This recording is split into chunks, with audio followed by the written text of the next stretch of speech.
Good morning students. आज हम 11th class में सेट्स का एक्सरसाइज 1.5 स्टार्ट करते हैं। तो इसमें जैसा कि आप फर्स्ट क्वेश्चन देख रहे हैं, यूनियन है, यू डिफाइन है, सेट ए बी सी। अब फाइंड करवाया गया है ए डैश बी डैश यानी कि कॉम्प्लीमेंट को हम डैश लगाकर इंडिकेट करते हैं। ए यूनियन सी का डैश, ए यूनियन बी का डैश, बी माइनस सी का डैश। तो देखिए, अब यहाँ देखते हैं एक्सरसाइज 1.5। देखिए, यू डिसाइड है, ए बी सी ये दे रखे हैं। तो फर्स्ट सेकंड थर्ड पार्ट आप स्वयं करिएगा। अब फोर्थ पार्ट देखते हैं, ए यूनियन बी। देखिए, इसमें ए यूनियन बी का डैश पूछा गया है, तो सबसे पहले ए यूनियन बी फाइंड करना है। तो ए यूनियन बी, ए और बी में यूनियन बनानी है। तो ए में आप देख रहे हैं 1 2 3 4 और बी में 2 4। तो ये 2 4 तो ए वाले हैं और 6 8 और एक्स्ट्रा हैं, तो रिपीट नहीं करते हैं। 1 2 3 4 और 6 8 ए यूनियन बी आ गया। अब ए यूनियन बी का डैश, तो U minus A union B. A union B का डैश या कॉम्प्लीमेंट वो चीज़ है जो ए यूनियन बी में नहीं है, यानी कि यू से ए यूनियन बी के अलावा जो कुछ है वो सब ए यूनियन बी के डैश में शामिल है। तो U minus A union B. अब यू में जो हम देख रहे हैं, ए यूनियन बी में जो 1 2 3 4 5 4 6 8 है, तो 1 2 3 4 6 8 ये हटा दिया, तो 5 7 9 ये हमारे पास बचा। तो U minus A union B. तो क्लियर है आपको ए यूनियन बी का डैश कि यू में से जो यूनिवर्सल है हमारा, उसमें से ए यूनियन बी को माइनस किया गया है। अच्छा, फिफ्थ पार्ट में ए डैश निकालना है। तो ए डैश क्या है? You minus A. तो यू में से ए माइनस कर दिया, ए को हटा दिया। 1 2 3 4 हटा दीजिए, यू में से 1 2 3 4 हटा दिया, तो 5 6 7 8 9। तो ये देख रहे हैं ए डैश कितना हुआ? 5 6 7 8 9। तो ए डैश का भी डैश, तो यू माइनस ए डैश। अब ए डैश में जो 5 6 7 8 9 देख रहे हैं, ये यू से हटा दीजिए। 5 6 7 8 9 हटा दिया, तो 1 2 3 4 बचेगा। तो 1 2 3 4 ये वही है जो ए है, देख रहे हैं आप 1 2 3 4, तो बिल्कुल वही है। तो ए डैश का डैश यानी कॉम्प्लीमेंट का अगर एक बार फिर से कॉम्प्लीमेंट निकालेंगे तो वही आ जाएगा ए। सिक्स पार्ट में बी माइनस सी। अब बी माइनस सी क्या है? जो बी में से है कॉम्प्लीमेंट का, देखिए आप, जो भी कॉम्प्लीमेंट है ये मैंने आपको बनाया हुआ है कि जैसे डी डैश निकालना है, डी डैश निकालना है, तो इसमें जो डी देख रहे हैं आप जो सर्किल में है, तो डी के अलावा जो कुछ भी है वो सब डी डैश में शामिल हो गया। जो शेडेड पार्ट इस समय देख रहे हैं वो डी डैश है। तो ऐसे ही यहाँ पर ये है आपका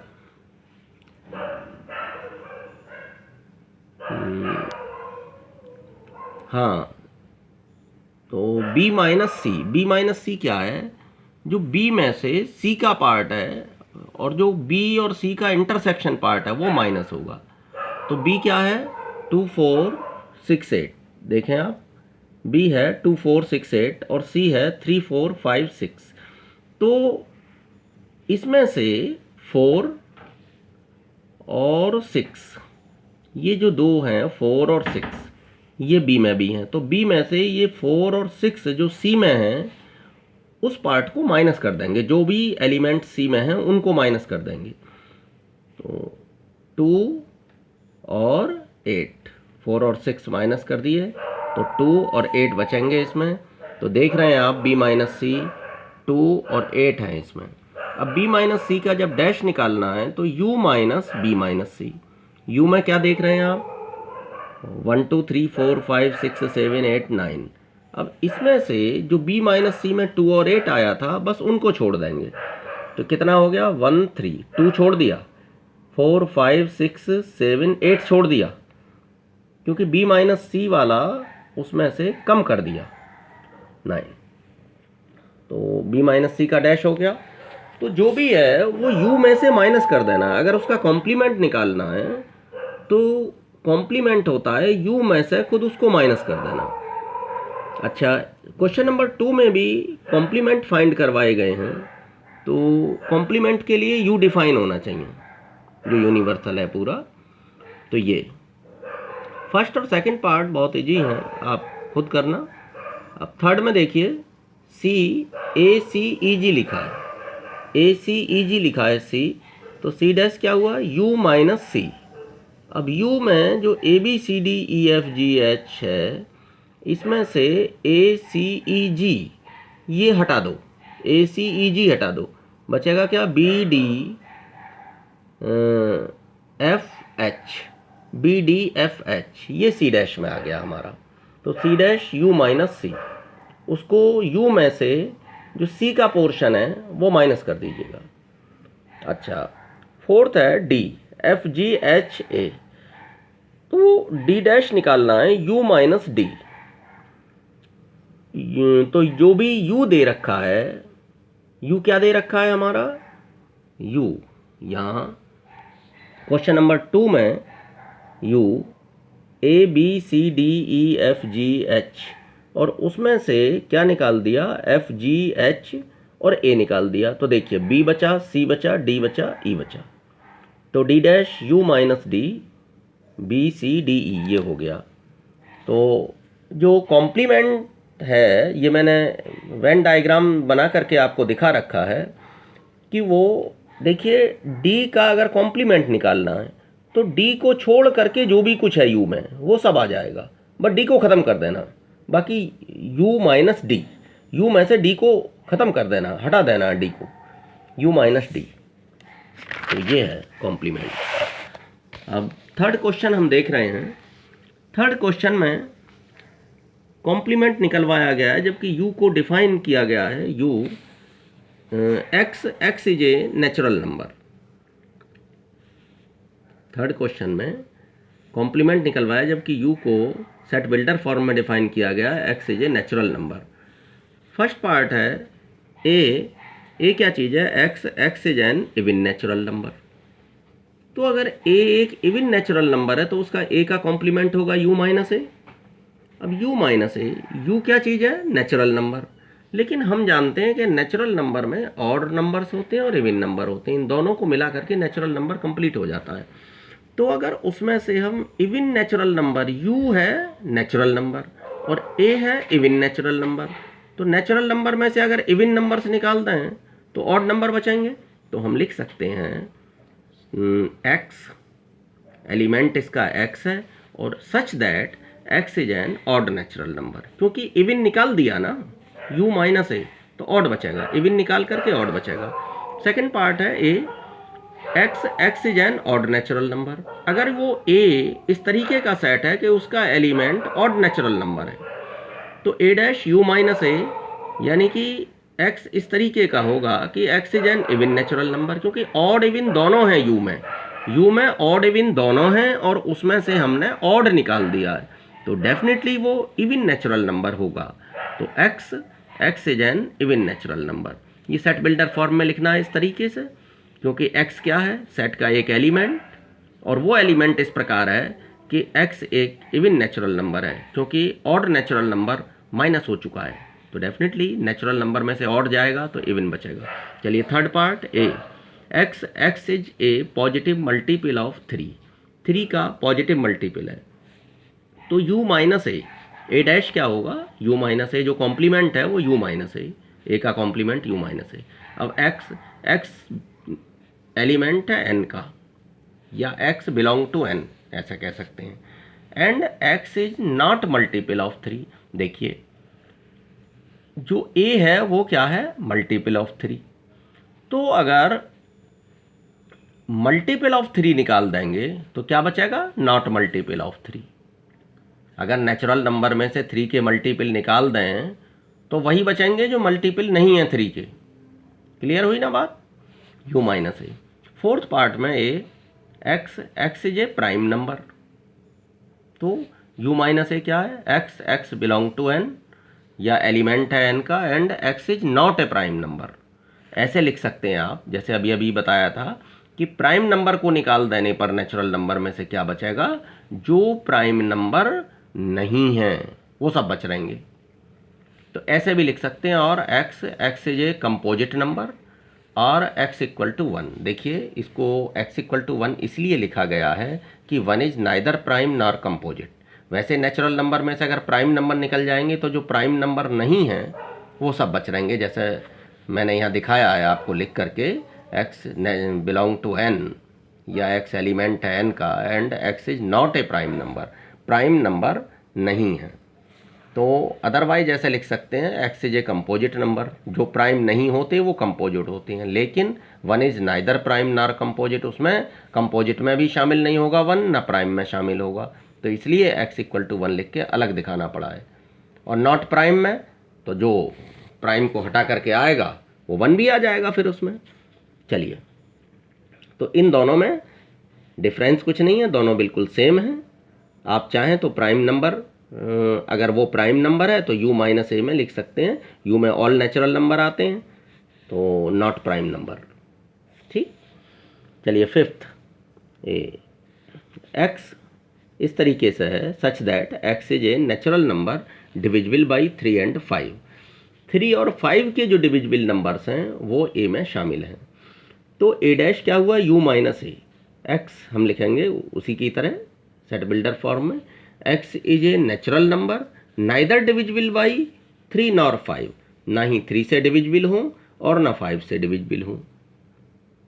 ऐसे a डैश में वो नंबर्स आएंगे जो ना 3 से डिविजिबल है ना 5 से। जब उसमें 3 और 5 से डिविजिबल नंबर आ रहे हैं तो a डैश में वो आएंगे जो ना 3 से डिविजिबल है ना 5 से। चलिए 6 part A, x is a perfect square, तो नॉट परफेक्ट स्क्वायर आ जाएगा। देखिए x is not a perfect square इस तरीके से a डैश में। और a में जब x is a perfect cube तो a डैश में आ जाएगा x is not a perfect cube, लेकिन x बिलोंग टू n लगाना पड़ेगा हर एक में, क्योंकि जितने भी हैं सब नेचुरल नंबर को बिलोंग जरूर कर रहे हैं। अच्छा, a x plus 5 equal to 8, तो x की वैल्यू क्या हो गई है, x इक्वल टू 3। ऐसे लिख सकते हैं x such that x equal to 3, जब x प्लस 5 इक्वल टू 8 है तो x इक्वल टू 3। अब जब x equal to 3 clear cut हो गया तो केवल एक एलिमेंट हो गया 3, उसमें कुछ और तो शामिल हुआ ही नहीं, तो a डैश क्या होगा, u माइनस ए। तो x such that x belong to n and x not belong to 3, ये लिखना होगा कि a डैश में, देखिए डैश में a तो शामिल नहीं होगा और a में क्या है 3, इसलिए 3 तो शामिल नहीं होगा, x नॉट बिलोंग टू 3 ये लिखना होगा। x नेचुरल नंबर है and x not belong to, वो नॉट इक्वल टू 3 ये लिखना होगा, x 3 के इक्वल नहीं है। चलिए, अब इसमें जो 9th पार्ट आप देख रहे हैं a x 2x प्लस 5, यहाँ ये 9 माइनस 5 कितना आ गया 4, और 2 से कटने के बाद 2 आ गया, तो क्लियर इसका 2 आ गया। तो a dash u minus A, x belong to n and x not equal to 2, यानी कि 2 नहीं है। जो a में है 2 वो 2 नहीं होगा, बाकी सब होंगे। चलिए 10th part, x greater than or equal to 7, तो u माइनस ए। अब क्या है, x एक ऐसा नंबर है a में जो greater than or equal to 7, 7 से बड़े नंबर हैं और 7 भी शामिल है, तो इसका मतलब u माइनस ए, u क्या है, ऑल नेचुरल नंबर है। तो नेचुरल नंबर में से अगर 7 या उससे बड़े नंबर माइनस कर दिए जाएं तो 1 2 3 4 5 6 तक के नंबर बचेंगे। तो या तो इसको इस तरीके से लिखा जाए 1 2 3 4 5 6, 7 या उससे बड़े नंबर गायब हो जाएंगे। चलिए, otherwise x such that x belong to n and x less than 7, ये भी लिख सकते हैं या ये लिख सकते हैं। तो दोनों ही ये इक्वल सेट को इंडिकेट करते हैं, ये और ये सेम चीज़ है। आप ऐसे लिखें या ऐसे लिखें, समझ लें इसे अच्छी तरीके से। और 11 में, इसके 11 पार्ट में x belong to n and 2x plus 1 greater than 10, तो 2x प्लस 1 ग्रेटर देन 10 या 2x ग्रेटर देन 9 या x ग्रेटर देन 9/2, इसको ऐसे लिख सकते हैं, x नेचुरल नंबर को बिलोंग करता है एंड x ग्रेटर देन 9/2। अब 9/2 कितना हो गया, 4.5, उससे बड़ा नेचुरल नंबर तो क्या आएगा, 5 6 7 एंड सो ऑन। 5 से स्टार्ट होगा, 4.5 से बड़ा नंबर क्या है, नेचुरल नंबर 5, तो 5 6 7 इस तरीके से और आगे बढ़ते जाएंगे। अब ए डैश निकालना है यू माइनस ए, तो 5 या उससे बड़े नंबर गायब हो गए हैं, तो 1 2 3 4 बचेगा। क्लियर है? तो या तो 1 2 3 4 यहाँ रोका जाए इस सेट को, या x such that x belong to n and x less than equal to 9/2। अब बात ये होती है, ये लेस देन इक्वल टू क्यों रखा है, जबकि हम जानते हैं कि 4.5 से छोटा नंबर है x। इक्वल लगाने की यहाँ आवश्यकता नहीं। वैसे नेचुरल नंबर है, तो नेचुरल नंबर तो 4.5 होता ही नहीं है, 4 होगा या 5 होगा, सीधा सीधा। तो 9/2 के इक्वल लगाने की आवश्यकता क्यों पड़ गई, वो मैं बताता हूँ। x ग्रेटर देन 9/2 लिखा है, तो 9/2 से ग्रेटर है, तो डेफिनेटली जब हम माइनस उसमें उसका जस्ट अपोजिट लेंगे, तो 9/2 से ग्रेटर लेस के साथ साथ इक्वल भी आ गया, क्योंकि 9/2 भी तो किसी में शामिल होगा, लेकिन ये शामिल नहीं हो सकता क्योंकि नेचुरल नंबर को बिलोंग करता है x, और हम जानते हैं कि ये हाफ वाला नंबर नेचुरल नंबर में नहीं होगा। ठीक, तो अच्छा चलिए, फोर्थ क्वेश्चन में u डिफाइन है आपका, देख रहे हैं आप।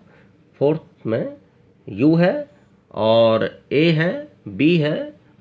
फिर इसमें पूछा क्या गया है फोर्थ में, मैं आपको दिखाता हूँ। फोर्थ क्वेश्चन है u, ये तो a, अब फाइंड करना है a यूनियन b का डैश और a dash intersection b dash. देखिए ये डिमॉर्गन लॉ होता है, a यूनियन b का dash equal to a dash intersection b dash. इसमें जस्ट अपोजिट यहाँ चलता है, जब डैश कॉम्प्लीमेंट खोलते हैं उनके यूनियन का, तो इंटरसेक्शन में अलग अलग कॉम्प्लीमेंट के बराबर होता है। ये चीज़ देखने वाली है, a यूनियन b का dash equal to a dash intersection b dash.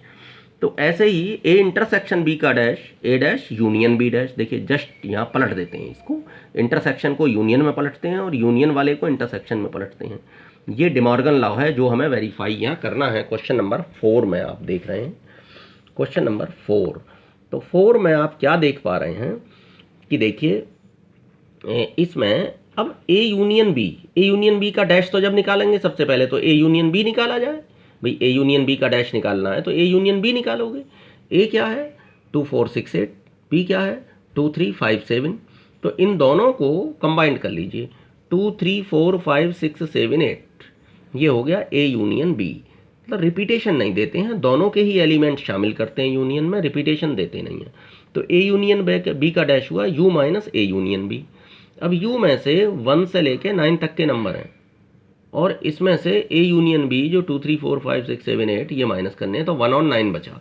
इसमें 1 नहीं है, इसमें 9 नहीं है, तो u में से ये नंबर माइनस होंगे तो 1 9 बचेगा। चलिए a यूनियन b का डैश आ गया। अब a dash equal to u minus a, तो क्लियर है 1 3 5 7 9 आ जाएगा। a डैश क्लियर हो गया। u में से a वाले जो नंबर हैं 2 4 6 8 ये माइनस हो जाएंगे, 1 से लेके 9 तक के नंबर में से 2 4 6 8 माइनस हो जाएंगे ये। तो ये क्या आएगा a डैश u माइनस ए 1 3 5 7 9। ऐसे ही b डैश निकाल लिया u माइनस बी, ये आया। b के जो एलिमेंट्स हैं वो माइनस हो जाएंगे। अब a dash intersection b dash, इन दोनों में जो कॉमन है वो आ जाएंगे, 1 और 9 कॉमन है। तो फर्स्ट और सेकंड इक्वेशन जो है इससे हमने पाया कि a यूनियन b का डैश भी हमको यही प्राप्त हुआ, a dash intersection b dash भी यही प्राप्त हुआ। इसलिए ये वेरीफाई हो गया कि a यूनियन b का dash equal to a dash intersection b dash.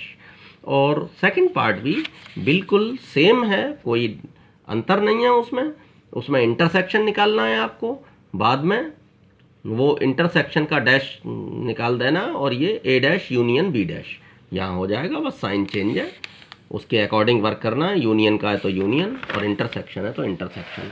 अब आप देखेंगे कि वेन डायग्राम ड्रॉ करना है। इससे नेक्स्ट क्वेश्चन में हमें a यूनियन b का डैश वेन डायग्राम ड्रॉ करना है। तो आप देख रहे हैं कि ये मैंने आपको समझाने के लिए बनाया हुआ है। a यूनियन b क्या होता है, a और b दोनों ही शामिल हैं और इंटरसेक्शन पार्ट भी उसमें शामिल है। a के सारे एलिमेंट होते हैं, b के सारे एलिमेंट होते हैं, और जो कॉमन एलिमेंट होते हैं वो एक बार लिखे जाते हैं, वो 2 बार नहीं। यही तो होता है। तो a यूनियन b का ये shaded part Venn diagram show कर रहा है यहाँ पे, a यूनियन b। क्लियर है? इसको अच्छी तरह से देख लीजिए, a यूनियन b को, ये a यूनियन b को शो कर रहा है। अब a यूनियन b के डैश की बात आती है, तो डैश का मतलब इस a यूनियन b को छोड़ करके बाकी जितना भी है वो सब शामिल होगा। तो क्लियर है a यूनियन b के डैश का ये वेन डायग्राम। अब सेकंड पार्ट में ए डैश इंटरसेक्शन बी डैश। चलिए मैं आपको बताता हूँ कि ए डैश से आप क्या समझते हैं, जो ए में शामिल नहीं है, यू में से माइनस होगा ए का पार्ट, यानी कि अब ए को छोड़ करके जो भी कुछ है वो ए डैश में आ जाएगा। तो मैंने इसको हॉरिजेंटल शेड किया हुआ है, हॉरिजेंटल लाइन से शेड किया है, देख रहे हैं, क्लियर है। ऐसे ही बी डैश को मैंने वर्टिकल लाइन से शेड किया हुआ है, ये बी डैश है। अब मुझे क्या बनाना है, ए डैश इंटरसेक्शन बी डैश। ए डैश और बी डैश में जो कॉमन पार्ट है उसको लेना। ये देखिए आप, ए डैश इंटरसेक्शन बी डैश। तो आप देख रहे हैं कि इसमें मैंने पहले हॉरिजेंटल लाइन, अब ये मैंने इंटरसेक्शन वाला पार्ट बना लिया। जब मुझे ए डैश इंटरसेक्शन बी डैश लेना है तो मैंने क्या किया कि पहले जैसा दोनों को एक साथ बना लिया, ए और बी को। तो ए डैश के लिए मैंने हॉरिजेंटल लाइन खींची सबसे पहले, जैसे यहाँ खींची गई हैं हॉरिजेंटल लाइन मैंने खींच दी, वो बी में होके निकल रही है, निकलने दो। ऐसे ही बी डैश के लिए मैंने वर्टिकल लाइन खींची, वो ए में होके वर्टिकल लाइन निकल रही है, निकलने दो। देखो ये आ रही है वर्टिकल लाइन, ए में आ रही है ना, ए में वर्टिकल लाइन आ रही हैं, और ए डैश के बी में होके हॉरिजेंटल लाइन आ रही है, वो निकलने दो बी में होके। तो जो चेक पार्ट हुआ वो दोनों में कॉमन हो गया। Check shaded area A dash intersection B dash दोनों में कॉमन हो गया। इसको मैं, ये जो मैंने टिक किया है सिर्फ आपको एक ही बनाना है, ये तो समझाने के लिए बनाए गए हैं। अब आप यहाँ देख लें, एक चीज़ क्लियर देख लें कि आपको मैं याद दिला दूं कि डिमॉर्गन लॉ होता है ए यूनियन बी का dash equal to A dash intersection B dash. इससे एक चीज़ हमें और साफ हो जाती है कि जो इसका वेन डायग्राम आएगा किसका, ए यूनियन बी के डैश का, जो यहाँ आया है, जो यहाँ शेडेड पार्ट आया है ए यूनियन बी के डैश का, वही इसमें होगा। किसमें, A dash intersection B dash में। अच्छी तरह देख लें कि जो shaded part A union B के डैश में आया है, ये टिक किया हुआ है मैंने, वही ए डैश इंटरसेक्शन बी डैश में आएगा। बिल्कुल क्लियर है। और अब इसके थर्ड पार्ट में देखते हैं ए इंटरसेक्शन बी का डैश। तो ए इंटरसेक्शन बी आपको मैंने यहाँ शेड करके दिखाया है, ये होता है ए और बी में जो कॉमन पार्ट है। और जब उसके डैश की बात आती है तो कॉमन पार्ट जो ए और बी का है उसको छोड़ करके जो भी सारा कुछ है वो सब ए इंटरसेक्शन बी के डैश में शामिल है। और ऐसे ही आप जानते हैं डिमॉर्गन लॉ से, ए इंटरसेक्शन बी का dash equal to A dash union B dash. तो जो पार्ट इसमें शेड किया गया है वही पार्ट इसमें शेड होगा। तो check shaded area A dash union B dash को बताता है। और ये वैसे ही किया गया है जैसे उसमें किया गया था कि एक बार हॉरिजेंटल लाइन लगाई है, ए डैश के लिए हॉरिजेंटल लाइन और बी डैश के लिए वर्टिकल लाइन, और दोनों में जो कॉमन है वो यूनियन है। अब यूनियन में सभी आ जाता है, चाहे वो एक बार आया हो या दो बार आया हो, यूनियन में सारा ही शेडेड पार्ट आ जाएगा।